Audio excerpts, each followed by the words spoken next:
പിതാവിന്റെയും പുത്രന്റെയും പരിശുദ്ധാത്മാവിന്റെയും നാമത്തിൽ ആമേൻ.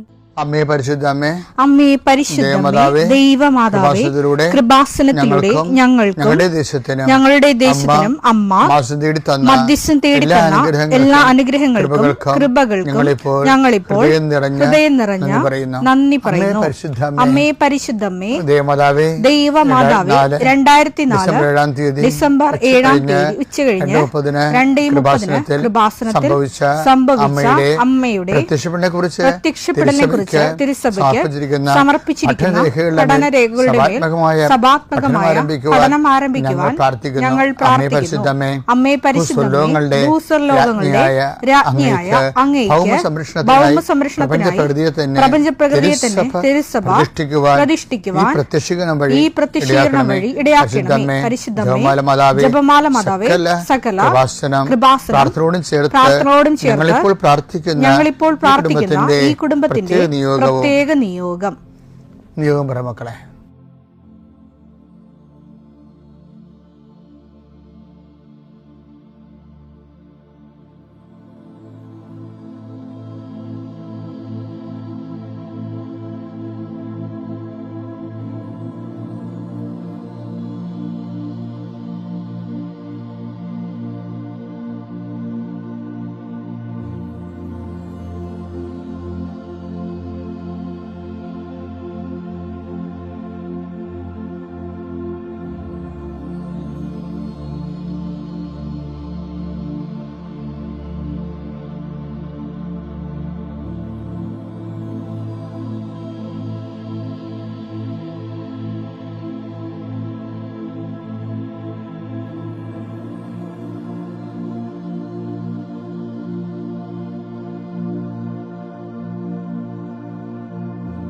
അമ്മയുടെ പ്രത്യക്ഷീകരണത്തിന്റെ ഈ അനുഗ്രഹവേളയിൽ ഞങ്ങൾക്ക് സാധിച്ചു തരുവാൻ കനിയണമേ. ആമേൻ. വിശ്വാസ പ്രമാണം. സർവശക്തനായ പിതാവും ആകാശത്തിന്റെയും ഭൂമിയുടെയും സൃഷ്ടാവുമായ ദൈവത്തിൽ ഞാൻ വിശ്വസിക്കുന്നു. അവിടുത്തെ ഏകപുത്രനും ഞങ്ങളുടെ കർത്താവുമായ ഈശോ മിശിഹായിലും ഞാൻ വിശ്വസിക്കുന്നു. ഈ പുത്രൻ പരിശുദ്ധാത്മാവിനാൽ ഗർഭസ്ഥനായി കന്യകാമറിയത്തിൽ നിന്ന് പിറന്ന് പൊന്തിയോസ് പീലാത്തോസിന്റെ കാലത്ത് പീഡകൾ സഹിച്ച് കുരിശിൽ തറയ്ക്കപ്പെട്ട് മരിച്ച് അടക്കപ്പെട്ട് പാതാളങ്ങളിൽ ഇറങ്ങി മരിച്ചവരുടെ ഇടയിൽ നിന്ന് 3-ാം നാൾ ഉയർത്ത് സ്വർഗത്തിലേക്ക് എഴുന്നള്ളി സർവശക്തിയുള്ള പിതാവായ ദൈവത്തിന്റെ വലതുഭാഗത്തിരിക്കുന്നു. അവിടെ നിന്ന് ജീവിക്കുന്നവരെയും മരിച്ചവരെയും വിധിക്കുവാൻ വരുമെന്നും ഞാൻ വിശ്വസിക്കുന്നു. പരിശുദ്ധാത്മാവിലും ഞാൻ വിശ്വസിക്കുന്നു. വിശുദ്ധ കത്തോലിക്കാ സഭയിലും പുണ്യവാന്മാരുടെ ഐക്യത്തിലും പാപങ്ങളുടെ മോചനത്തിലും ശരീരത്തിന്റെ ഉയർപ്പിലും നിത്യമായ ജീവിതത്തിലും ഞാൻ വിശ്വസിക്കുന്നു. ആമേൻ. സുഖസ്ഥനായ ഞങ്ങളുടെ പിതാവേ, അങ്ങയുടെ നാമം പൂജിതമാകണമേ. അങ്ങയുടെ രാജ്യം വരണമേ. അങ്ങയുടെ തിരുമനസ് സ്വർഗത്തിലെ പോലെ ഭൂമിയിലും ആകണമേ. അന്നു വേണ്ടുന്ന ആഹാരം ഇന്ന് ഞങ്ങൾക്ക് തരണമേ. ഞങ്ങളോട് തെറ്റ് ചെയ്യുന്നവരോട് ഞങ്ങൾ ക്ഷമിക്കുന്നത് പോലെ ഞങ്ങളുടെ തെറ്റുകൾ ഞങ്ങളോടും ക്ഷമിക്കണമേ. ഞങ്ങളെ പ്രലോഭനത്തിൽ ഉൾപ്പെടുത്തരുതേ, തിന്മയിൽ ഞങ്ങൾ രക്ഷിക്കണമേ. ആമേൻ. നന്മ നിറഞ്ഞ മറിയമേ, സ്വസ്തി. കർത്താവ് അങ്ങയുടെ കൂടെ സ്ത്രീകളിൽ അങ്ങ് അനുഗ്രഹിക്കപ്പെട്ടവളാകുന്നു. അങ്ങയുടെ ഉദരത്തിൻ ഫലമായി ഈശോ അനുഗ്രഹിക്കപ്പെട്ടവനാകുന്നു. പരിശുദ്ധ മറിയമേ, തമ്പുരാന്റെ അമ്മേ, പാപികളായ ഞങ്ങൾക്ക് വേണ്ടി ഇപ്പോഴും ഞങ്ങളുടെ മരണസമയത്തും തമ്പുരാനോട് അപേക്ഷിക്കണമേ. ആമേൻ. കർത്താവേ, നിന്റെ ഉന്നതമായ നാമത്തിന് സ്തോത്രം ചെയ്യാം. കർത്താവേ, നിന്റെ വിശുദ്ധ പൗരോഹിത്യത്തെ മഹത്വപ്പെടുത്തണം. കർത്താവേ, സഭയിലുള്ള സാന്നിധ്യം പ്രകടമാക്കണം. 40 വർഷം അടിയനർപ്പിച്ച കൃപാന്റെ ബലത്തിൽ ഇന്ന് അങ്ങയുടെ മക്കളെ പ്രാർത്ഥന കൂടുന്ന എല്ലാ മക്കൾക്ക് വേണ്ടി പ്രാർത്ഥിക്കുകയാണ്. കർത്താവെ, മനസ്സ് വേദനിക്കുന്ന എല്ലാ വിഷയങ്ങളും, അവരുടെ മനസ്സ് വേദനിപ്പിക്കുന്ന എല്ലാ വ്യക്തികളും ഇപ്പോഴും ഈശോയുടെ നാമം നിർവീര്യമാകട്ടെ. കർത്താവ് നീ ഉപയോഗിക്കുന്ന എല്ലാ ഓർണമെന്റ്സുകളും കർത്താവ് ആശീർവദിക്കട്ടെ. നീ എവിടെയെല്ലാം പോകുന്നു, ആരോടെല്ലാം സംസാരിക്കുന്നു, ഇതെല്ലാം സ്ഥലങ്ങളിലേക്ക് പോകുന്നു, ഏതെല്ലാം വാഹനങ്ങൾ ഉപയോഗിക്കുന്നു, ഇതെല്ലാം വാഹനങ്ങൾ പൊതുവായാലും സ്വന്തമായാലും എല്ലാം നീ അനുഗത്തോടെ സുരക്ഷിതമായി തിരിച്ചു വരുന്നവരെ നിന്റെ യാത്രയെ ഞാൻ ആശീർവദിക്കുന്നു. നീ ഉത്കണ്ഠപ്പെടുന്ന വ്യക്തികൾ, സങ്കടപ്പെടുന്ന സാഹചര്യങ്ങൾ, അവർ തരുമോ ഇല്ലയോ എന്നുള്ള വിഷമങ്ങൾ, ജയിക്കുമോ ഇല്ലയോ എന്നുള്ള ആശങ്കകൾ, പിന്നെ വിവാഹ ഒരുക്കത്തിന് വേണ്ടി പോണവർ, വിവാഹ സമ്മതത്തിന് വേണ്ടി പോണവർ, ജീവിത പങ്കാളെ കാണാൻ വേണ്ടി പോകുന്നവർ, പിന്നെ കാഴ്ചകൾ, സംസാരങ്ങൾ എല്ലാം ആസ്വദിക്കുന്നു. പണത്തിന് വേണ്ടി പോകുന്നവർ, പണം വാങ്ങിക്കാൻ വേണ്ടി പോകുന്നവർ, ജോലി വാങ്ങിക്കാൻ വേണ്ടി പോകുന്നവർ, വീട് വെക്കാൻ പോകുന്നവർ, വാഹനം വാങ്ങിക്കാൻ പോകുന്നവർ, എന്തെല്ലാം സംരംഭങ്ങൾക്ക് വേണ്ടി ദൈവവൈതലെ നീ പോകുന്നു. എൻ്റെ 40 വർഷത്തെ കൃപാന്റെ യോഗ്യതയാണ്. കൃപാസ്ഥാനത്താറെ ജീവനോടെ പ്രത്യക്ഷപ്പെട്ട മാതാവിൻ്റെ മധ്യസ്ഥത്തിൽ യേശുനാമത്തിൽ നീ തിരിച്ച് സുരക്ഷിതനായി സുരക്ഷ വരുന്നവരെ കർത്താവ് നിന്നോട് കൂടെ. നമ്മൾ ദൈവത്തിൻ്റെ പരിപാലന, പരിരക്ഷ, ദൈവത്തിൻ്റെ വാഗ്ദാനം, ഉടമ്പടി, ദൈവത്തിൻ്റെ സാന്നിധ്യം, ഇങ്ങനെ ഈ ദിവസങ്ങളെല്ലാം ദൈവത്തിൻ്റെ വലിയ വലിയ ഓഫറിലൂടെ ദൈവം നമ്മളെ ജീവിപ്പിക്കുന്നതിനെ കുറിച്ചാണ് ആത്മശക്തി ധരിക്കണത്. ഇന്നലെ നമ്മൾ കണ്ടില്ലേ, അതിനകത്ത് ഭയങ്കര ഒരു വചനമുണ്ട്. എന്താണെന്നറിയാം? എസെക്കിയേൽ 16:6 വായിച്ച്, ഞാൻ നിന്റെ അടുക്കലൂടെ കടന്നു പോയപ്പോൾ നീ ചോരയിൽ കിടന്ന് ഉരുളുന്നത് കണ്ട് നിന്നോട് ഞാൻ പറഞ്ഞു ജീവിക്കുക, വയലിലെ ചെടി പോലെ വളരുക. എനിക്ക് എൻ്റെ ജീവിതത്തില് എന്നെ വല്ലാതെ അങ്ങ് സഹായിച്ചൊരു വചനമാണിത്. എന്താണ്? ജീവിക്കുക, വയലിലെ ചെടി പോലെ വളരുക. എന്ന് വെച്ച് കഴിഞ്ഞാൽ കാലാകാലങ്ങളിൽ ഭക്ഷണം തരാനോ സ്നേഹിക്കാനോ പരിലാളിക്കാനോ കൊണ്ടു നടക്കാനോ ആരും ഉണ്ടാകത്തില്ല. പിന്നെന്താ? നമുക്ക് ജീവിക്കണം. ആരെയും പ്രതീക്ഷിക്കണില്ല നമ്മൾ, ഇന്ന ആൾ ഇന്ന സമയത്ത്. അപ്പം ഇങ്ങനെ ആരെങ്കിലും വന്ന് വെള്ളം തരും, ആരെങ്കിലും വന്ന് നമ്മളെ ഉയർത്തിക്കൊണ്ട് വരും, ആരെങ്കിലും വന്ന് നമ്മളെ നിലനിർത്തും. അങ്ങനെ നീ കരുതണ്ടെന്നാണ് ദൈവത്തിൻ്റെ നിലപാട്. അതാണ് ജീവിക്കുക, വയലിലെ ചെടി പോലെ വളരാൻ. എല്ലാ ചെടി എന്താണ്? വയലിലെ ചെടിയല്ലേ പിന്നെന്താ ഉള്ളത്? എല്ലാ പരിചരണം കിട്ടണ എവിടെ? നേഴ്സറി പ്ലാന്റിനാ. ദൈവം ഒരു നേഴ്സറി പ്ലാന്റിനെ ആഗ്രഹിക്കണില്ല. ജീവിക്കുകയാണെങ്കിൽ വയലിലെ ചെടി പോലെ ജീവിക്കണം എന്ന് പറഞ്ഞു. സ്വയം പ്രതിരോധം. മറ്റുള്ളവർ പ്രാണികളായാലും വയലിലെ ചെടിക്കുള്ള പുസ്തകം എന്താണ്? പശുവുണ്ട്, ആടുണ്ട്, പ്രാണിയുണ്ട്, പുഴുവുണ്ട്. ഇങ്ങനെ എല്ലാത്തിനെയും വയലിലെ ചെടി പോലെ വളരുക എന്ന് പറഞ്ഞു കഴിഞ്ഞാൽ അതിൻ്റെ അർത്ഥം എന്താ?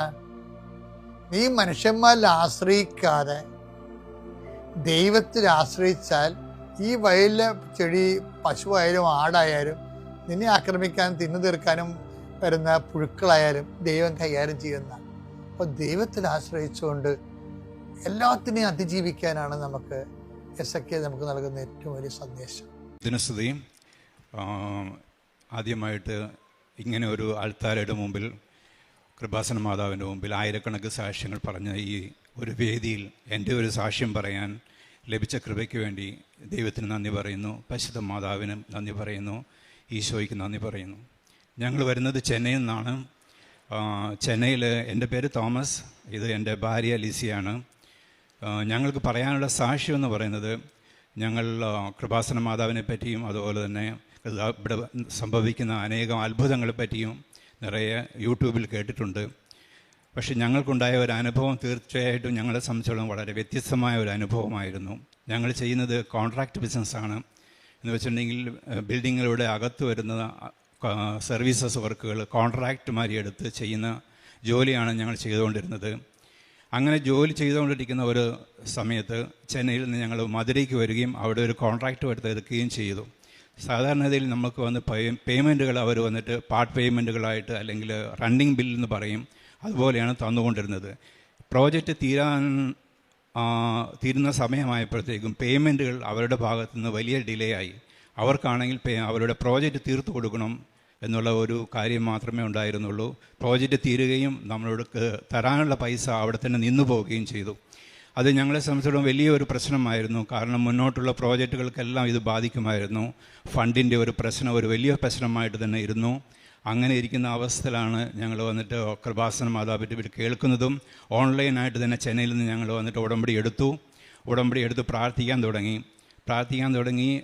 3 മാസം കഴിഞ്ഞപ്പോൾ ഞങ്ങൾ നേരിട്ട് ഇവിടെ വരികയും ഇവിടുന്ന് വന്ന് തീർത്ഥാടന ഉടമ്പടി എടുക്കുകയും മാതാവിനോട് പ്രത്യേകം പ്രാർത്ഥിക്കുകയും ചെയ്തു. അതിനുശേഷം ഇവിടുന്ന് ഉടമ്പടി എടുത്ത് ഏകദേശം 1 മാസത്തിനകം, ഏകദേശം 1 വർഷമായിട്ട് ഞങ്ങൾ വന്നിട്ട് ഈ പൈസയ്ക്ക് വേണ്ടി വളരെ രീതിയിൽ പറ്റുന്ന രീതിയിൽ ശ്രമിച്ചുവെങ്കിലും ഇവിടുന്ന് ഉടമ്പടി എടുത്ത് ഏകദേശം 1 മാസത്തിനകത്ത് തന്നെ വളരെ ചുരുങ്ങിയ സമയങ്ങളോട് തന്നെ ഞങ്ങൾക്ക് വന്ന് ക്ലയൻറ്റിൻ്റെ ഭാഗത്തു നിന്ന് ഒരു ഫോൺ വരികയും അവിടുന്ന് ഞങ്ങളെ ഒരു ഡിസ്കഷന് വിളിക്കുകയും ചെയ്തു. ആ ഡിസ്കഷൻ നമ്മൾ ഉടനെ പോവുകയും അവിടുന്ന് വന്നിട്ട് അനുകൂലമായ ഒരു മറുപടി തരികയും ചെയ്തു. കുറച്ച് ദിവസങ്ങൾക്ക് തന്നെ ഞങ്ങൾക്ക് തരാനുള്ള പൈസ മുഴുവൻ അവർ വന്ന് നമ്മുടെ ബാങ്കിലേക്ക് ക്രെഡിറ്റ് ചെയ്യുകയും ചെയ്തു. ഇത് ഞങ്ങളെ സംബന്ധിച്ചിടത്തോളം വലിയ ഒരു അനുഗ്രഹമായിരുന്നു. അതുപോലെ തന്നെ അടുത്തൊരു സാക്ഷി എന്ന് പറയുന്നത് ഏകദേശം ഒരു 4-5 മാസങ്ങൾ മുമ്പ് ഞങ്ങൾക്ക് GST എന്നൊരു നോട്ടീസ് വന്നിരുന്നു. ഈ നോട്ടീസിൽ വലിയൊരു തുകയായിരുന്നു പറഞ്ഞിരുന്നത്. അതിന് നമ്മൾ റിപ്ലൈ ഒക്കെ കൊടുത്തിരുന്നു. ഞങ്ങൾ കഴിഞ്ഞ പ്രാവശ്യം ഇവിടെ വന്ന് ഉടമ്പടി പുതുക്കാൻ വന്ന സമയത്ത് ഈ ഒരു നിയോഗമായിട്ട് വെച്ചിരുന്നു, ഈ GST പ്രശ്നത്തിൽ നിന്ന് അതിനുള്ള കാര്യങ്ങളൊന്ന് കുറച്ചൊന്ന് ലഘൂകരിച്ച് തരണമെന്നത്. കുറച്ച് ദിവസങ്ങൾക്ക് ശേഷം തന്നെ നമുക്ക് ആ GST അവർ പറയുന്ന എമൗണ്ടിൽ വളരെ ചെറിയ ഒരു എമൗണ്ടായിട്ട് ഏകദേശം 50% ആ എമൗണ്ട് കുറയ്ക്കുകയും ഞങ്ങൾക്ക് അതിനനുസരിച്ച് ഒരു സെറ്റിൽമെൻറ്റ് വരികയും ചെയ്തു. മൂന്നാമത്തെ ഒരു കാര്യം എൻ്റെ വൈഫിനാണ് പറയാനുള്ളത്. അവളുടെ കണ്ണിന് ഒരു തിമിരം വരികയും അതിന് ഡോക്ടർ അടുത്ത് പോവുകയും അതിനെ സംബന്ധിച്ചുള്ള കാര്യമാണ്. അത് അവൾ തന്നെ പറയും. ആദ്യമായി ദൈവമാതാവിനും ഈശോയ്ക്കും 1000 നന്ദി. എനിക്ക് മാതാവ് ചെയ്യുന്ന ഒരു വലിയ അനുഗ്രഹത്തെപ്പറ്റി പറയാനാണ് ഞാൻ പോകുന്നത്. ഒരു ദിവസം പെട്ടെന്ന് എൻ്റെ വലത് കണ്ണിൻ്റെ കാഴ്ച നന്നായി മങ്ങിപ്പോവുകയും വായിക്കാൻ പറ്റുന്നില്ല, ശരിക്കും കാണാൻ പോലും പറ്റാത്തൊരവസ്ഥയായിപ്പോയി. അപ്പോൾ ഞങ്ങൾ പോയി ഒരു കണ്ണിൻ്റെ ഡോക്ടറെ കണ്ട് ചെക്കപ്പ് ചെയ്തു. ചെക്കപ്പ് ചെയ്ത് കഴിഞ്ഞപ്പോൾ ഡോക്ടർ പറഞ്ഞു മാതാവിനകത്ത് തിമിരമാണ്, അതുകൊണ്ടാണ് കാഴ്ച കുറഞ്ഞു പോയത്, അതിൻ്റെ ഓപ്പറേഷൻ ചെയ്യണം. ഇപ്പം ഞാൻ കണ്ണാടിക്ക് എഴുതി തരാം, ഇപ്പോൾ കണ്ണാടി വയ്ക്കുക, 6 മാസം കഴിഞ്ഞ് വന്ന് ഓപ്പറേഷൻ ചെയ്യണമെന്ന് പറഞ്ഞു. അങ്ങനെ ഞങ്ങൾ തിരിച്ച് വീട്ടിൽ പോന്നു. അതിനുശേഷം 1 മാസം കഴിഞ്ഞാണ് ഞങ്ങളിവിടെ വന്ന് ഈ ഉടമ്പടി എടുക്കുന്നത്. ഉടമ്പടി എടുത്തതിന് ശേഷം വൈകുന്നേരം ഉടമ്പടി പ്രാർത്ഥന ചൊല്ലിക്കഴിഞ്ഞ് ആ വിശുദ്ധ ഉടമ്പടി തൈലം കൊണ്ട് കുരിശ് വരയ്ക്കുന്ന സമയത്ത് ഞാൻ എൻ്റെ ഈ കൺപോളകളിൽ ആ തൈലം വെച്ച് കുരിശ് വരച്ച് ഞാൻ മാതാവിനോട് പ്രാർത്ഥിക്കുമായിരുന്നു. ഇത് ഓപ്പറേഷൻ കൂടാതെ ഇതൊന്ന് മാറ്റിത്തരണമേ എന്ന് ഞാൻ മാതാവിനോട് പ്രാർത്ഥിക്കുമായിരുന്നു. അങ്ങനെ 3 ദിവസം ഞാൻ ആ തൈലം പുരട്ടി. അത് കഴിഞ്ഞപ്പോൾ എൻ്റെ ആ കണ്ണിൽ കൂടി പെട്ടെന്ന് വെള്ളം വരാൻ തുടങ്ങി. 1-2 ദിവസം ശ്രദ്ധിച്ചു. അത് കഴിഞ്ഞപ്പോൾ അത് കൂടി വന്ന് നോൺ സ്റ്റോപ്പായിട്ട് വെള്ളം ഇങ്ങനെ വന്നുകൊണ്ടേയിരുന്നു. അപ്പോൾ ഞങ്ങൾ വീണ്ടും ഡോക്ടറെ കാണാൻ പോയി. അവിടെ ചെന്നപ്പോൾ ആ ഡോക്ടറെ കിട്ടിയില്ല. അതിനേക്കാൾ സീനിയറായ ഡോക്ടർ അവിടെ ഉണ്ടായിരുന്നു. അദ്ദേഹത്തെ കാണിച്ചു. അപ്പോൾ ചെക്കപ്പൊക്കെ ചെയ്തിട്ട് പറഞ്ഞു കണ്ണിൽ ചെറിയൊരു ഇൻഫെക്ഷനാണ്, അതിന് ഡ്രോപ്സ് ഒഴിച്ചാൽ മതി എന്നും പറഞ്ഞ് ഡ്രോപ്സിന് എഴുതി തന്നു. അപ്പോൾ ഞാൻ ഡോക്ടറോട് ചോദിച്ചു, ഡോക്ടർ എൻ്റെ കണ്ണിൽ തിമിരമുണ്ടോ? അപ്പോൾ ഡോക്ടർ പറഞ്ഞില്ല, തിമിരത്തിൻ്റെ ഒന്നും കാണുന്നില്ല, വിഷനൊക്കെ നോർമലാണെന്ന് പറഞ്ഞു. അപ്പോൾ ഇനി ഒരാഴ്ച കഴിഞ്ഞ് വന്ന് കാണിക്കാൻ പറഞ്ഞു. അപ്പോൾ എനിക്ക് ആകെ കൺഫ്യൂഷനായി. അന്ന് ഡോക്ടർ പറഞ്ഞു ഇതിന് കുഴപ്പമുണ്ടെന്ന്, ഇപ്പോൾ ഡോക്ടർ പറയുന്നത് കുഴപ്പമില്ല എന്ന്. ഞാൻ വിചാരിച്ചു ഏതായാലും ഒരാഴ്ച കഴിഞ്ഞ് വീണ്ടും ചെക്കപ്പിന് പോകണമല്ലോ. അപ്പോൾ ഒരാഴ്ച കഴിഞ്ഞപ്പോൾ ഒന്നുകൂടെ ഡോക്ടറോട് ചോദിക്കാമെന്ന് കരുതി. പിന്നെ വീണ്ടും ചെന്ന് ചെക്കപ്പ് ചെയ്തു. അപ്പോൾ ഡോക്ടർ പറഞ്ഞു കണ്ണിന് ഇപ്പോൾ കുഴപ്പമൊന്നുമില്ല, എല്ലാം ഓക്കെ ആയെന്ന് പറഞ്ഞു. അപ്പോൾ ഞാൻ ഡോക്ടറോട് ചോദിച്ചു, ഡോക്ടറെ എനിക്കൊരു കാര്യം പറയാനുണ്ട്, തെറ്റാണെങ്കിൽ എന്നോട് ക്ഷമിക്കണം, എൻ്റെ കണ്ണിൽ തിമിരം ഉണ്ടോ എന്ന് ചോദിച്ചു. അപ്പോൾ ഡോക്ടർ പറഞ്ഞു ഇല്ല, തിമിരമൊന്നും കാണുന്നില്ല, കണ്ണെല്ലാം നോർമലാണെന്ന് പറഞ്ഞു. അപ്പോൾ ഞാൻ പറഞ്ഞു കഴിഞ്ഞ മാസം ചെക്കപ്പ് ചെയ്തപ്പോൾ ഡോക്ടർ പറഞ്ഞു ഇങ്ങനെ കുഴപ്പമുണ്ട്, അതിന് ഓപ്പറേഷൻ ചെയ്യണമെന്നാണ് പറഞ്ഞത്, അതുകൊണ്ടാണ് ഞാൻ വീണ്ടും ചോദിക്കുന്നതെന്ന് പറഞ്ഞു. അപ്പോൾ ഡോക്ടർ പറഞ്ഞു ശരിയെങ്കിൽ ഞാൻ ഒന്നുകൂടെ ചെക്കപ്പ് ചെയ്യാമെന്നും പറഞ്ഞ് മെഷീനൊക്കെ എടുത്ത് വെച്ച് വീണ്ടും ചെക്കപ്പ് ചെയ്തു കഴിഞ്ഞപ്പോൾ എൻ്റെ കണ്ണിന് ഒരു കുഴപ്പവുമില്ല. ഡോക്ടർ പറഞ്ഞു കണ്ണിലൊരു കുഴപ്പവുമില്ല, ഒരു മരുന്നിൻ്റെ ഓപ്പറേഷൻ്റെ ആവശ്യമില്ല എന്ന് പറഞ്ഞു. അത് ദൈവമാതാവിൻ്റെ ഒരു വലിയൊരു അത്ഭുതമായിട്ടാണ് ഞാൻ കാണുന്നത്. അതിന് അമ്മയ്ക്ക് 1000 നന്ദി. അതുകൂടാതെ എനിക്ക് മറ്റൊന്ന് പറയാനുള്ളത്, ഞാൻ ഈ ചൊവ്വാഴ്ച ദിവസങ്ങളിൽ ഉടമ്പടി ധ്യാനം എല്ലാ ആഴ്ചയിലും ഓൺലൈനായിട്ട് കൂടുന്നൊരു വ്യക്തിയാണ്. അപ്പോൾ ഒരു ദിവസം ഇങ്ങനെ ധ്യാനം കഴിഞ്ഞ് അച്ഛൻ എല്ലാവർക്കും വേണ്ടി പ്രാർത്ഥിച്ചു.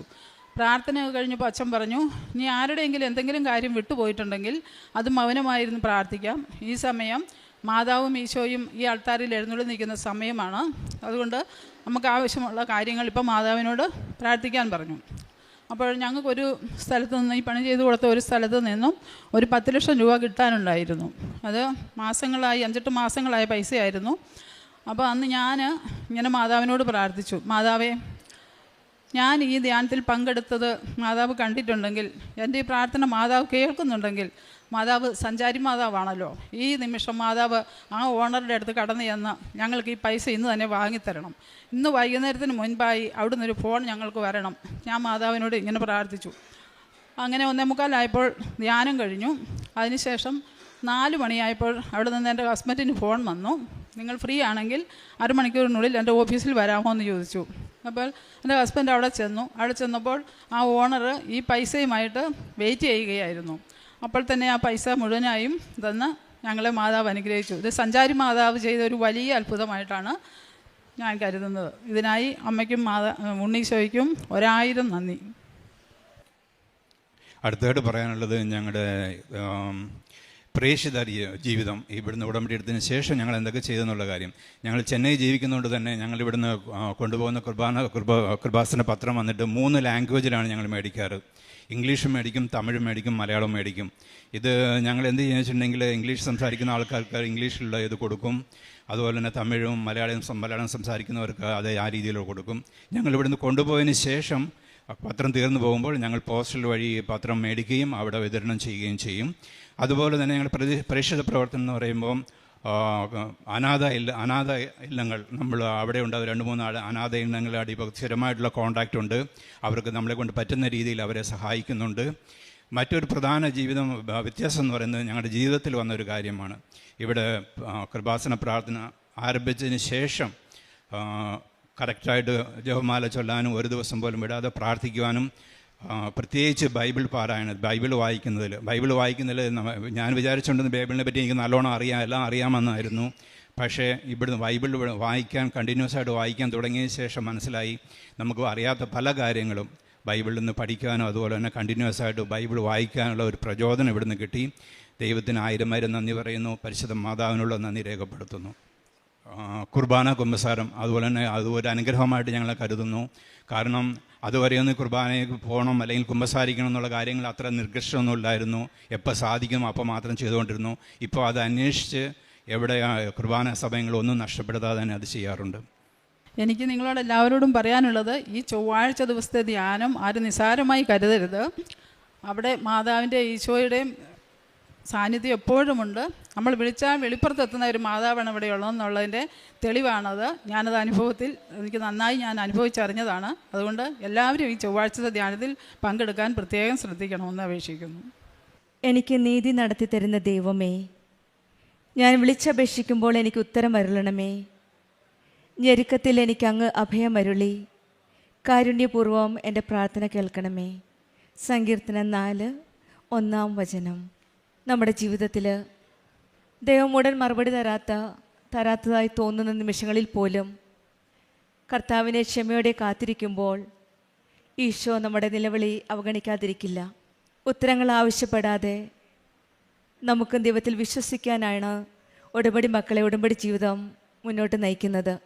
കണ്ണീരോടെ കാത്തിരുന്നാലും പ്രത്യാശ നഷ്ടപ്പെടാതെ വിശ്വാസത്തോടെ ഭക്തിയോടെ പ്രാർത്ഥിക്കുമ്പോൾ ഈശോയ്ക്കും അമ്മയ്ക്കും നമ്മുടെ ജീവിതത്തിൽ കടന്നു വരാൻ സാധിക്കുമെന്ന് ഉടമ്പടി മക്കൾ ഉടമ്പടി സാക്ഷ്യത്തിലൂടെ നമുക്ക് വെളിപ്പെടുത്തി തരുന്നതാണ്. നമ്മുടെ പ്രാർത്ഥനകൾ കേൾക്കുന്നവനാണ് നമ്മുടെ ദൈവം. തക്ക സമയത്തിന് മറുപടി നൽകും എന്ന് നമുക്ക് വിശ്വസിക്കുന്നവരാണ് ഉടമ്പടി മക്കൾ. നമ്മുടെ നിലവിളി കേൾക്കുന്ന ദൈവമാണ് നമ്മുടെ കൂടെയുള്ളത്. നമ്മുടെ നിലവിളികൾ അമ്മ മാതാവാണ് ഈശോയിലേക്ക്, ഈ കൃപാസനത്തിൽ പ്രത്യക്ഷപ്പെട്ട ഈ അമ്മ ഈശോയിലേക്ക് നമ്മുടെ ഓരോ നിലവിളികളും കൊണ്ടെത്തിക്കുന്നത് ഈശോയുടെ ഹൃദയത്തിലേക്കാണ്. അങ്ങനെയുള്ള ഒരു വലിയൊരു സാക്ഷ്യമാണ് തോമസും ലിസിയും നമ്മളോട് ഷെയർ ചെയ്തത്. അവരുടെ ജീവിതത്തിലുണ്ടായിരുന്ന ബുദ്ധിമുട്ടിയ ഒരു സമയം, അസാധ്യമെന്ന് തോന്നിയ ഒരു സമയമാണ്. ക്യാഷ് കിട്ടാതിരുന്നപ്പോൾ പല കാര്യങ്ങളിലും പല രീതിയിലും ശ്രമിച്ചു. പിന്നീട് ഉടമ്പടി എടുത്താൽ ഉടനടി സഹായം ലഭിക്കുമെന്ന് പലരിൽ നിന്നും കേട്ടു, സാക്ഷ്യങ്ങളിൽ നിന്നും വെളിപ്പെട്ടു. അങ്ങനെയാണ് ഉടമ്പടി എടുക്കാനായിട്ട് ഇവിടെ വന്നത്. ഉടമ്പടി എടുത്ത ഉടനടി ഈ മക്കളുടെ ജീവിതത്തിലേക്ക് ഒരു വലിയൊരു മാറ്റം വരികയാണ്. അവർക്ക് കിട്ടാതിരുന്ന പലതും പെട്ടെന്ന് തന്നെയാണ് ഈശോയും അമ്മയും ചേർന്ന് കൊടുത്തത്. ആ ക്യാഷ് തിരിച്ചു കിട്ടി. GST പേയ്മെൻറ്റ് ഒരു വലിയ ഹ്യൂജ് എമൗണ്ട് ആയിരുന്നു. അതും 50% കുറച്ച് സെറ്റിൽമെൻ്റ് ആക്കി കൊടുത്തു. പിന്നീടാണ് രോഗസൗഖ്യം. കണ്ണിൻ്റെ കാഴ്ച കുറഞ്ഞതും ഉടമ്പടി വസ്തുക്കൾ ഉപയോഗിച്ച് വിശ്വാസത്തോടെ വിശ്വാസ പ്രമാണം ചൊല്ലി പ്രാർത്ഥിച്ചപ്പോൾ ആ മകൾക്ക് തിമിരം എന്ന അസുഖത്തിൽ നിന്ന് രോഗസൗഖ്യം ലഭിച്ച് ഓപ്പറേഷൻ വേണമെന്ന് പറഞ്ഞെടുത്ത് ഓപ്പറേഷൻ ഇല്ലാതെ ആ മകളിൽ നിന്ന് സൗഖ്യമായി ഈശോയുടെ അമ്മയുടെ തിരുസന്നിധിയിൽ സാക്ഷിയായി ഇവിടെ വന്നിരിക്കുന്നത്. പിന്നീട് ഈ മകൾ പറഞ്ഞത് ചൊവ്വാഴ്ച അച്ഛൻ്റെ ധ്യാനത്തിൽ എല്ലാ ധ്യാനവും കൂടുമായിരുന്നു. ദൂരെയാണേലും ഈശോയുടെ സാന്നിധ്യം മനസ്സിലാക്കി പ്രാർത്ഥിച്ചപ്പോഴാണ് ഒരു കാര്യം ഈ മകൾ അമ്മയോടും ഈശോയോടും പറഞ്ഞിരുന്നു. സഞ്ചാരി മാതാവ് എന്നെ കാണുന്നുണ്ടെങ്കിൽ ഇന്ന് വൈകുന്നേരം ആകുമ്പോഴും ഞങ്ങൾക്ക് കിട്ടാതിരിക്കുന്ന മറ്റൊരു ക്യാഷ് തിരിച്ചു തരാനായിട്ടൊരു അടയാളം തരണമേ എന്നാണ്. അന്ന് തന്നെ വൈകുന്നേരം 1:45 ചൊവ്വാഴ്ച ധ്യാനം കഴിഞ്ഞത്. 4 മണിയായപ്പോഴേ ഫോൺ വന്നു. സഞ്ചാരി മാതാവ് തന്നെ അവിടെ ഇടപെട്ട് ഈ മക്കളുടെ പ്രാർത്ഥന കേട്ടു. അങ്ങനെയും ആ തിരിച്ചു കിട്ടാനുള്ളതും തിരികെ കിട്ടി. ഇതാണ് ഉടമ്പടി ജീവിതം. ഉടമ്പടി ജീവിതത്തിലെ മക്കൾക്ക് ഉടമ്പടി എടുത്തു കഴിഞ്ഞാൽ ഒന്നും ഭയപ്പെടേണ്ട ആവശ്യമില്ല. കിട്ടാനും നമുക്ക് എത്തിപ്പെടാത്തവർക്ക് എത്തിക്കാനും സഞ്ചാരി മാതാവ് നമ്മുടെ കൂടെയുണ്ട്. കിട്ടാത്ത കാര്യങ്ങൾ ചെയ്ത് നടക്കാൻ അസാധ്യമാണെന്ന് തോന്നുന്ന കാര്യങ്ങളാണ് നമ്മൾ നിയോഗത്തിൽ സമർപ്പിച്ച് പ്രാർത്ഥിക്കേണ്ടത്. ഈശോ അമ്മയും നമ്മുടെ കൂടെയുണ്ട്. ആ വിശ്വാസത്തിലാണ് നമുക്ക് പ്രാർത്ഥിക്കേണ്ടത്. പിന്നീട് ഈ മക്കൾ പറഞ്ഞത് ഉടമ്പടി എടുത്തതിൽ പിന്നെ ജീവിതത്തിലുണ്ടായിരുന്നൊരു വലിയ മാറ്റമാണ്. ഞാൻ വിചാരിച്ചു എനിക്ക് ബൈബിളെല്ലാം നല്ലതുപോലെ അറിയാം.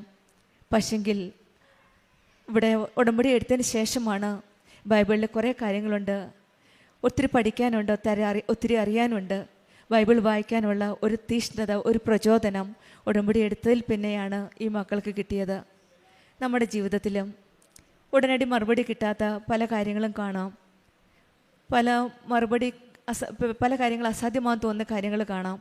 എല്ലാം നമുക്ക് ദൈവത്തിൽ സമർപ്പിച്ച് നമുക്ക് പ്രാർത്ഥിക്കാം. ക്ഷമയുള്ള കാത്തിരിപ്പ് വിശ്വാസത്തിൻ്റെ അടയാളമാണ്. അമ്മ പ്രത്യാശയുടെ അമ്മയാണ്. ക്ഷമയോടെ കർത്താവിനെ കാത്തിരിക്കാം. നമ്മുടെ നിലവിളികൾ കേൾക്കാൻ ഈശോയുടെ ഹൃദയത്തിലേക്ക് നമുക്കും കടന്നു ചെല്ലാം. ഉടമ്പടി ജീവിതം വിശ്വസ്തയോടെ ആത്മാർത്ഥതയോടെ നയിച്ച് ഈശോയുടെ അമ്മയുടെ കരങ്ങൾ പിടിച്ച് നമുക്കും നമ്മുടെ വിശ്വാസ ജീവിതം മുന്നോട്ട് നയിക്കാം. തോമസിന് ലെസിക്ക് ലഭിക്കുന്ന എല്ലാ അനുഗ്രഹങ്ങൾക്കും നമ്മൾക്ക് കരങ്ങളടിച്ച് ദൈവത്തെ മഹത്വപ്പെടുത്താം.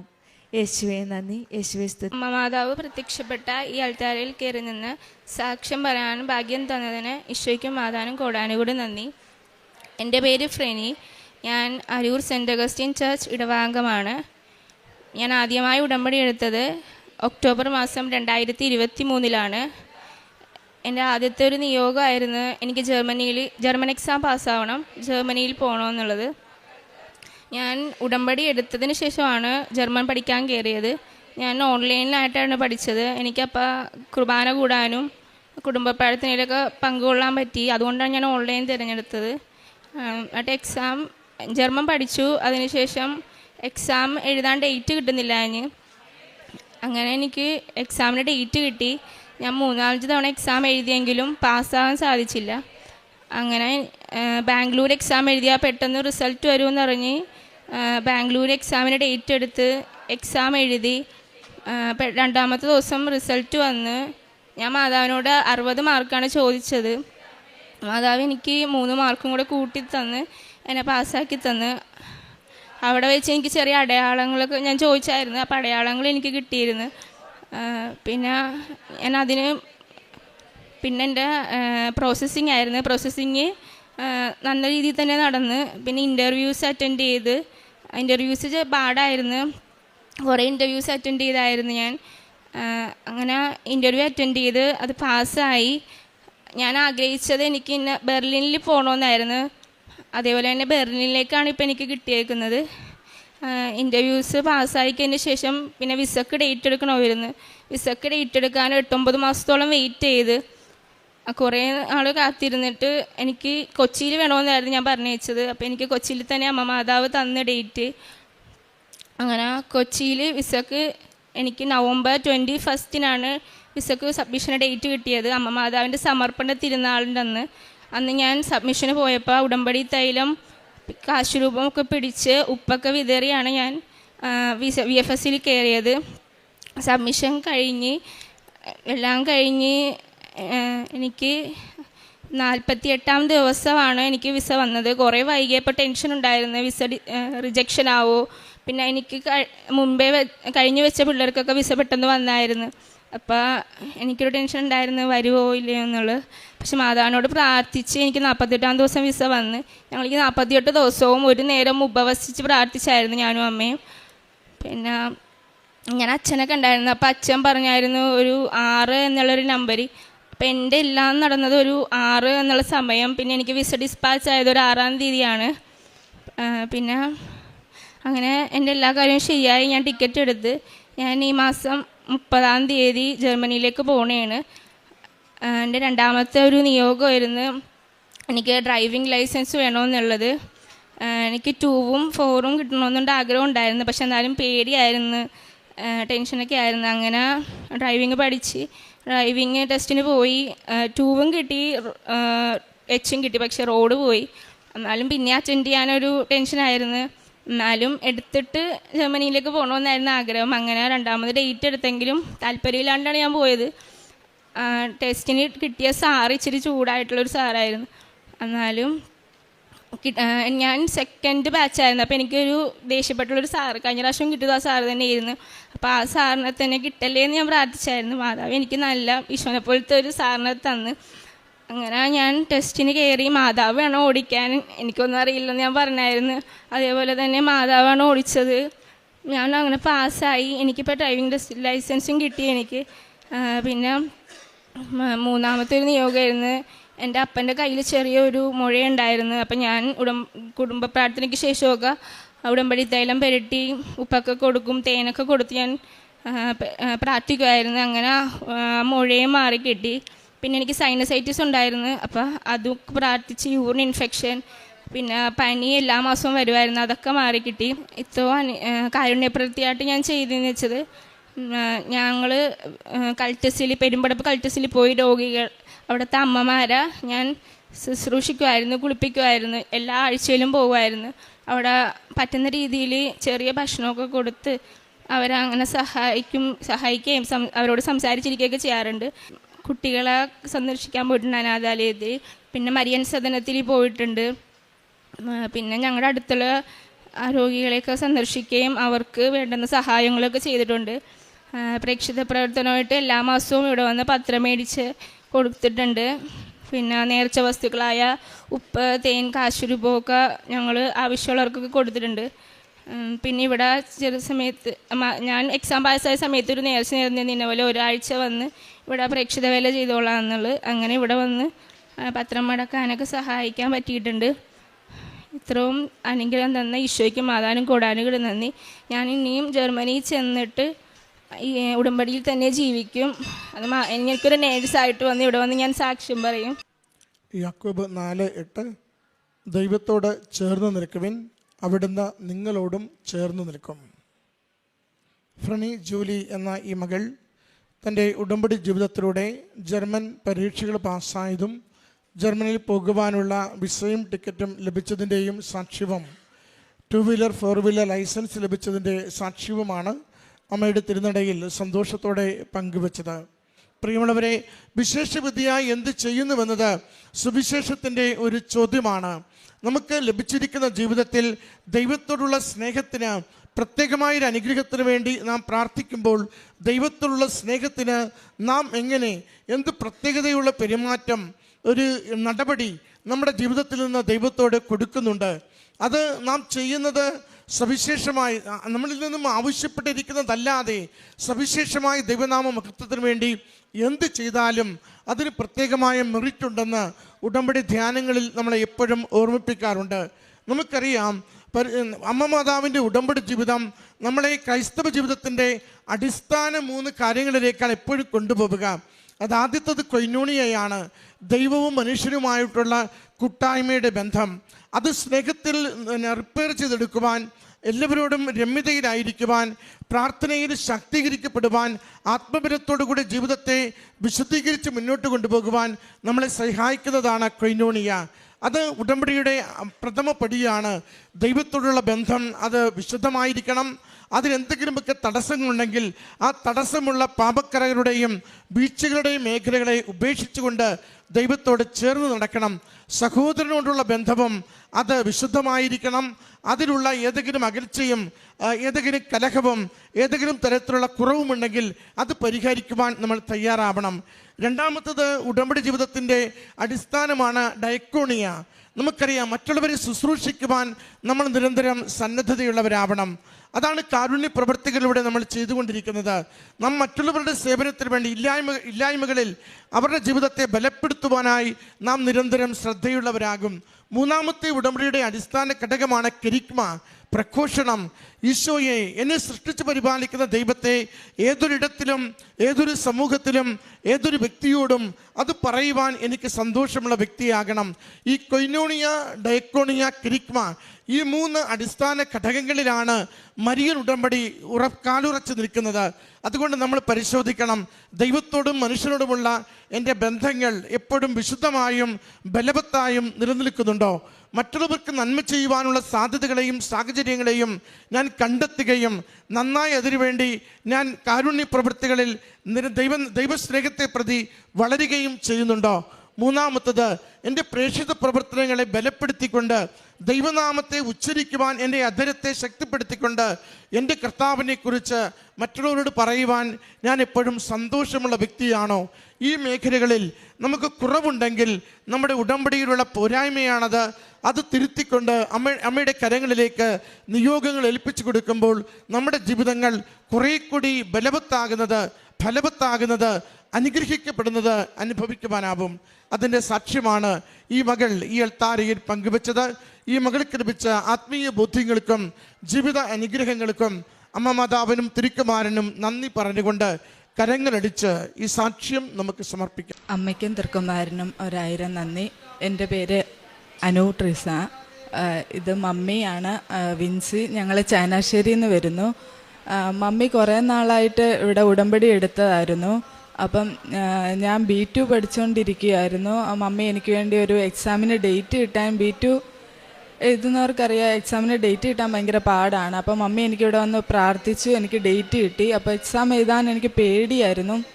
മമ്മി പറഞ്ഞു ഇവിടെ വന്ന് ഉടമ്പടി എടുത്ത് പ്രാർത്ഥിക്കണം. അങ്ങനെ 2024 ജനുവരിയിൽ ഞാൻ ഇവിടെ വന്ന് എക്സാമിന് ഡേറ്റ് കിട്ടിക്കഴിഞ്ഞിട്ട് ഞാൻ ഇവിടെ വന്ന് ഉടമ്പടി എടുത്തു, പ്രാർത്ഥിച്ചു. അത് കഴിഞ്ഞ് എക്സാം എഴുതി. പക്ഷെ എനിക്ക് രണ്ട് മൊഡ്യൂൾ മാത്രമേ പാസ്സായുള്ളായിരുന്നു. അത് കഴിഞ്ഞിട്ട് വീണ്ടും ഒരു ഡേറ്റ് കിട്ടാൻ ഭയങ്കര പാടായിരുന്നു. ഞങ്ങൾ പ്രാർത്ഥിച്ചുകൊണ്ടേ ഇരുന്നു. അത് കഴിഞ്ഞ് വീണ്ടും ഒരു ഡേറ്റ് കിട്ടി, ഹൈദരാബാദ്. ആ ടൈമിൽ എനിക്കൊരു ജോലി നാട്ടിൽ തന്നെ ചെയ്യണമെന്ന് ഭയങ്കര ആഗ്രഹമായിരുന്നു. അപ്പം ഞാൻ പ്രാർത്ഥിച്ചു. ഞാൻ ആഗ്രഹിച്ചെടുത്ത് തന്നെ എനിക്കൊരു ജോലി കിട്ടി. വീണ്ടും ഹൈദരാബാദ് എക്സാം എഴുതാൻ വേണ്ടി ഡേറ്റ് കിട്ടിക്കഴിഞ്ഞിട്ട് എനിക്ക് പേടിയായിരുന്നു വീണ്ടും എക്സാം എഴുതാൻ വേണ്ടി. അപ്പം മമ്മി പറഞ്ഞു നമുക്ക് അച്ഛനെ കാണാം, അച്ഛനെ കണ്ട് പ്രാർത്ഥിക്കാമെന്ന് പറഞ്ഞു. അച്ഛനെ കണ്ടു. അച്ഛൻ എൻ്റെ തലയ്ക്ക് പിടിച്ച് പ്രാർത്ഥിച്ചു. അത് കഴിഞ്ഞ് ഹൈദരാബാദ് എക്സാം എഴുതി. സ്പീക്കിംഗ് എനിക്ക് ഭയങ്കര പാടായിരുന്നു. അവർ പറയുന്നൊന്നും എനിക്ക് മനസ്സിലാവുന്നില്ല. അവർ എന്നോട് പൊക്കോന്ന് പറഞ്ഞതുപോലും എനിക്ക് മനസ്സിലാവാത്തൊരു അവസ്ഥയായിരുന്നു. ഞാനിങ്ങനെ ഇരുന്നു. പിന്നെ എക്സാം എഴുതി കഴിഞ്ഞിട്ട് കിട്ടത്തില്ലെന്ന് എന്നെ ഉറപ്പിച്ചു. വീണ്ടും ഡേറ്റ് എടുക്കാൻ വേണ്ടി ഞാനിങ്ങനെ പ്രാർത്ഥിച്ചുകൊണ്ടിരുന്നു. അത് കഴിഞ്ഞ് മമ്മി പറഞ്ഞു സാരമില്ല, ഇനിയും ഡേറ്റ് ഒന്നും വേണ്ടി വരത്തില്ല, ഇത് തന്നെ കിട്ടും. അപ്പം ഞാൻ പറഞ്ഞു ഞാനല്ല എഴുതിയത്, എനിക്ക് ഉറപ്പാണ് അത് കിട്ടത്തില്ല, ഞാൻ അത്രയും പോലും എനിക്ക് മനസ്സിലാവുന്നില്ലായിരുന്നു എന്ന് പറഞ്ഞു. ഞങ്ങൾ പ്രാർത്ഥിച്ചുകൊണ്ടേയിരുന്നു. അത്ഭുതം എന്ന് പറയട്ടെ, മാതാവ് എനിക്കത് തന്നു. എക്സാമിന് റിസൾട്ട് വന്നു. ഞാൻ എല്ലാ വിഷയവും പാസ്സായി. അത് കഴിഞ്ഞിട്ടുള്ള പിന്നെ ഒരു ജോലി ജർമ്മനിയിൽ കിട്ടണമെന്നായിരുന്നു. അങ്ങനെ ഞങ്ങൾ പ്രാർത്ഥിച്ചു. അവിടുത്തെ ഒരു യൂണീക്ക് ക്ലിനിക്കിൽ, വലിയൊരു ഹോസ്പിറ്റലിൽ തന്നെ ജോലി ലഭിച്ചു. പിന്നീട് അങ്ങോട്ട് വിസ പ്രോസസ്സിങ് ടൈമിൽ ഭയങ്കര തടസ്സങ്ങളായിരുന്നു. അപ്പം മമ്മി പറഞ്ഞു പ്രാർത്ഥിച്ചുകൊണ്ടിരിക്കണം, നമുക്കത് കിട്ടുമെന്ന് പറഞ്ഞു. പിന്നീട് ഞാൻ നാട്ടിൽ ജോലി ചെയ്തുകൊണ്ടിരുന്നു. ജപമാല റാലി ടൈമിൽ അവിടുത്തെ വിസ പ്രോസസ്സിങ് ഒരു 6 മാസത്തെ ടൈം എടുത്തു ഒരു പേപ്പർ കിട്ടാൻ വേണ്ടി. അങ്ങനെ 6 മാസം കുറേ നാളായിട്ട് കിട്ടുന്നില്ല. അപ്പോൾ ജപമാല റാലിയിൽ പങ്കെടുത്ത് പ്രാർത്ഥിക്കണമെന്ന് മമ്മി പറഞ്ഞ് ഞങ്ങളിവിടെ വന്നു. ജപമാല റാലി കഴിഞ്ഞ് ഞാൻ അവിടെ ഇരിക്കുമ്പോഴത്തേക്ക് എനിക്ക് ആ പേപ്പർ വന്നു. അപ്പം മാതാവ് തന്നതാണെന്ന് ഞങ്ങൾക്ക് ഉറപ്പായിരുന്നു. പിന്നീട് വിസ പ്രോസസ്സിങ് നടത്തി. അതിൽ അവർ ഒരു റീസണായിട്ട് പറഞ്ഞത്, അത് ഫസ്റ്റ് വെച്ച് നവംബറിൽ വെച്ചു, അത് റിജക്റ്റായി. അവർ പറയുന്നത് 1 വർഷത്തിനുള്ളിൽ ഉള്ള ലാംഗ്വേജ് സർട്ടിഫിക്കറ്റ് വേണമെന്നാണ്. ബാക്കി എല്ലാ പേപ്പേഴ്സും ഓക്കെ ആയിരുന്നു. അപ്പോൾ ഞാൻ 2024 എഴുതിയത്. 25 അവസാനമായപ്പോഴാണ് വിസയ്ക്ക് വെച്ചത്. അത് കഴിഞ്ഞ് അവർ ഞാൻ 19 വെച്ച് കഴിഞ്ഞ് അവർ പറഞ്ഞു 23 പുതിയ ലാംഗ്വേജ് സർട്ടിഫിക്കറ്റ് വേണമെന്ന്. അത്രയും ദിവസത്തിനുള്ളിൽ ഒരു പുതിയ ലാംഗ്വേജ് സർട്ടിഫിക്കറ്റ് സബ്മിറ്റ് ചെയ്യാൻ എനിക്ക് പറ്റത്തില്ലായിരുന്നു. അപ്പം ഞാൻ ഇവിടുത്തെ മെയിൽ അയച്ചു, ഹോസ്പിറ്റലിലേക്ക് മെയിൽ അയച്ചു. അവർ അതൊരിക്കലും നടക്കത്തില്ലെന്ന് ഓർത്താണ് അവർ. പിന്നെ ഞങ്ങൾ പ്രാർത്ഥിച്ച്, അത്ഭുതം എന്ന് പറയട്ടെ, അവർ വീണ്ടും ഒരു ഇൻ്റർവ്യൂ വെക്കാം, അതിൽ എനിക്ക് ലാംഗ്വേജ് സർട്ടിഫിക്കറ്റ് തരാമെന്ന് പറഞ്ഞു. ഇൻ്റർവ്യൂ വെച്ചു, ലാംഗ്വേജ് സർട്ടിഫിക്കറ്റ് തന്നു. 20-ാം തീയതി തൊട്ട് ജർമ്മനിയിൽ എല്ലാ ഹോസ്പിറ്റലുകളിലൊക്കെ ലീവായിരുന്നു. 23-ന് തന്നെ എന്നോട് സബ്മിറ്റ് ചെയ്യാനും പറഞ്ഞു. ഞാൻ പ്രാർത്ഥിച്ചിട്ട് അവർക്ക് വീണ്ടും ഒരു മെയിൽ അയച്ചു. അവർ ആ മെയിൽ കണ്ട് അതിന് റിപ്ലൈ തന്നു. 23-നുള്ളിൽ തന്നെ ഞാൻ വീണ്ടും വിസയ്ക്ക് വെച്ചു. അതിന് ശേഷം കഴിഞ്ഞ ആഴ്ചയിൽ എനിക്ക് വിസ വന്നു. ഞാൻ 28-ാം തീയതി ജർമ്മനിക്ക് പോവാണ്. ഇതാണ് എനിക്ക് കിട്ടിയൊരു വലിയ അനുഗ്രഹം. പിന്നെ പ്രേക്ഷിത പ്രവർത്തനങ്ങളായിട്ട് ഞങ്ങൾ ഇവിടുന്ന് കിട്ടുന്ന പത്രങ്ങൾ ഞങ്ങളുടെ അടുത്തുള്ളിടത്തെല്ലാം കൊണ്ട് കൊടുക്കാറുണ്ട്. പിന്നെ ഞാൻ വിസ പ്രോസസ്സിങ്ങിന് പോകുമ്പോഴത്തേക്ക് ട്രെയിനിലും മറ്റും കൊടുക്കാറുണ്ട്. പിന്നെ കാരുണ്യ പ്രവൃത്തികളായിട്ട് ഞങ്ങൾ എല്ലാ ആഴ്ചയിലും ചോറ് പൊതി കിട്ടി പാവപ്പെട്ടവർക്ക് കൊടുക്കാറുണ്ട്. പിന്നെ അനാഥാലയങ്ങൾ സന്ദർശിക്കാറുണ്ട്. എനിക്ക് ഇത്രയും അനുഗ്രഹങ്ങൾ തന്ന എൻ്റെ മാതാവിനും ഈശോയ്ക്ക് 1000 നന്ദി. വിശുദ്ധ പൗലോസ്ലീഹ റോമാക്കാർക്ക് എഴുതിയ ലേഖനം 10-ാം അധ്യായം 9-ാം തിരുവചനം. ആകയാൽ യേശു കർത്താവാണെന്ന് അധരം കൊണ്ട് ഏറ്റുപറയുകയും ദൈവം അവനെ മരിച്ചവരിൽ നിന്ന് ഉയർപ്പിച്ചുവെന്ന് ഹൃദയത്തിൽ വിശ്വസിക്കുകയും ചെയ്താൽ നീ രക്ഷ പ്രാപിക്കും. നാം ഉടമ്പടിയെടുത്ത് ജീവിക്കുന്നതിൻ്റെ ഏറ്റവും ആത്യന്തികമായ ലക്ഷ്യം തന്നെ നമുക്ക് നിത്യരക്ഷ ലഭിക്കുക എന്നുള്ളതാണ്. വിശുദ്ധ പൗലോസ്ലീഹ അദ്ദേഹത്തിൻ്റെ ലേഖനത്തിലൂടെ നമ്മെ ഓർമ്മിപ്പിക്കുന്നത് തന്നെയാണ്. നാം അധരം കൊണ്ട് ഏറ്റുപറയുമ്പോഴാണ് നമുക്ക് നിത്യരക്ഷ ഈശോ വാഗ്ദാനം ചെയ്യുന്നത്. ഈശോ രക്ഷകനാണെന്ന് ഏറ്റുപറയാനുള്ള ഒരു ചങ്കൂറ്റവും ധൈര്യവും ഏത് രീതിയിലും ഏത് തലത്തിലും നമുക്ക് അവിടുത്തെ പ്രഘോഷിക്കുവാനുള്ള ഒരു ആത്മീയ വലിയ കോൺഫിഡൻസ് ലഭിക്കുന്നത് ഉടമ്പടി എടുത്തു കഴിയുമ്പോൾ, ആ സ്നേഹം നാം അനുഭവിച്ചു കഴിയുമ്പോഴാണ്. ഈശോ മാത്രമാണ് എനിക്ക് രക്ഷയ്ക്കായുള്ളൂ. പരിശുദ്ധ അമ്മ എന്നെ മാധ്യസ്ഥം അപേക്ഷിച്ച് എനിക്ക് ഈശോയെ പൂർണ്ണമായും നൽകിയിരിക്കുന്നു. നാം ഉടമ്പടിയിൽ ഒപ്പുവയ്ക്കുമ്പോൾ ഈശോ നമ്മുടെ സ്വന്തമായി തീരുന്ന ഒരു വലിയ ദൈവാനുഭവം, ഒരു ദൈവസ്നേഹം നമുക്ക് അനുഭവിക്കാൻ സാധിക്കുമ്പോഴാണ് ഉടമ്പടി അതിൻ്റെ പരിപൂർണതയിലെത്തുന്നത്. അനു എന്ന മകൾ അമ്മയോടൊപ്പം ഇവിടെ വന്ന് ഉടമ്പടി എടുത്ത് പ്രാർത്ഥിച്ച് അവരുടെ ഒരു വലിയ അയോഗ്യതയിൽ ഏറ്റവും 0 പോയിന്റിൽ നിന്ന അവസ്ഥയിൽ പരിശുദ്ധ അമ്മ കൈപ്പിടിച്ചുയർത്തി കൃപകൾ നിറച്ചുകൊണ്ട് ഇൻ്റർവ്യൂ പാസ്സായ ഒരു വലിയ അനുഭവം മകളിവിടെ അനുവിടെ പങ്കുവയ്ക്കുകയുണ്ടായി. ഞാൻ തോറ്റുപോകും, ഇൻ്റർവ്യൂ കഴിഞ്ഞതിന് ശേഷം ഇൻ്റർവ്യൂ കഴിഞ്ഞു പൊയ്ക്കോ എന്ന് പറഞ്ഞതുപോലും ഈ മകൾക്ക് മനസ്സിലായില്ല എന്നാണ് പറയുന്നത്. അത്രയ്ക്കും അയോഗ്യതയിലാണ് താൻ നിന്നിരുന്ന, എൻ്റെ സ്റ്റാറ്റസ് അത്രയ്ക്കും 0 ആയിരുന്നു എന്ന് ഈ മകൾ ഏറ്റു പറയുന്നു.